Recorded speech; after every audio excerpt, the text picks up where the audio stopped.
I'm working on a very old Huaqvarna 323L straight shaft string trimmer. And this is one of the ones from when Huaqvarna was still a really good company. This unit here was actually made in Sweden before they started cutting costs and cutting corners and making things cheaper. This is really a well-built machine. Just over the last few years, it's been hard to get started, hard to keep running. I rebuilt the carburetor last year and it ran for a while and stopped, ran for a while and stopped. Didn't even run really good when I got done. So this year, I went against my better judgment, because I don't usually like doing this, and I bought an aftermarket carburetor. Let's see. You can see it right down in there, how shiny and new it is. And let me show you the old one. This is the old one here. Typical Zama carburetors. C1U maybe. EL24. C1U. Yep, a Zama C1U, EL24. Two adjuster knobs there and a choke mechanism on the back side.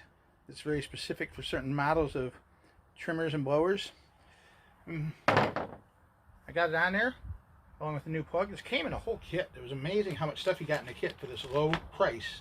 I got 2 air filters, which are original equipment style. I got fuel line, a brand new spark plug, which you can see in there.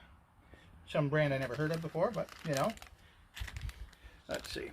2 fuel pickup filters, 2 primer bulbs, and new gaskets, and a whole bunch more fuel line wrapped around in there. And this was just any 2 or 3 of those individual parts there would be worth what I paid for the whole kit, including the carburetor.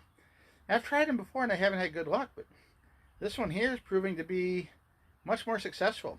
Let's fire it up for you so you can see. I've already tuned it. I had to open up the jets a little bit. They were factory sent out at 1 1/4 turns each. I had to open them up to about 1 1/2 turns each and then dial down the idle screw a little bit. And we'll show you that. We'll just point that out to you real quick in case you're curious. But the high-speed screw here is on the outside and the low-speed screw is on the inside. And this is your idle screw right here. So usually what I like to do is I like to get the low speed set first so that it kind of idles even if it's idling kind of fast.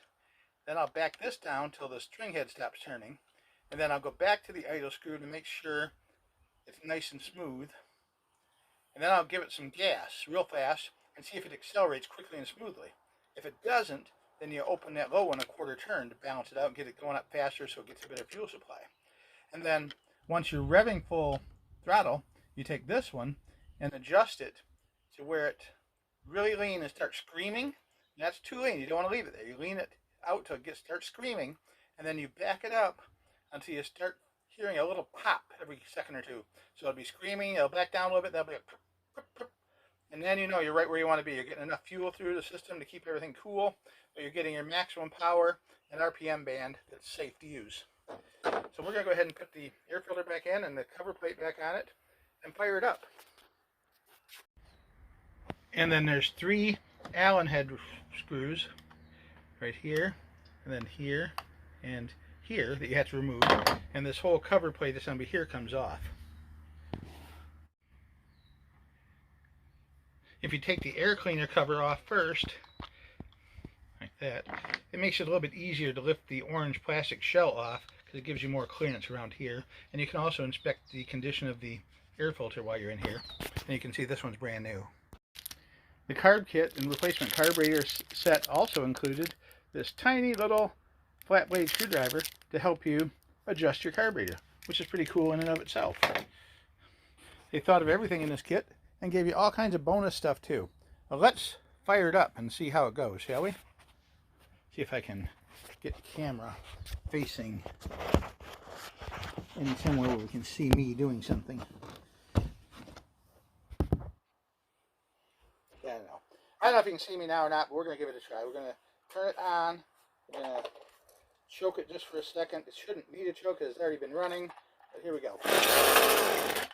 Alright. Choke off.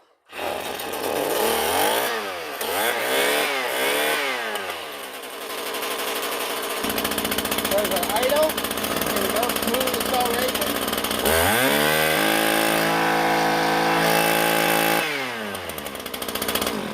Look at that. Just like brand new almost. This is pretty nice. I was surprised this turned out so good.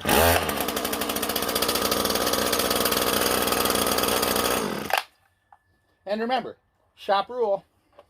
If it takes more than 3 pulls to start it, it's not right. Do it again.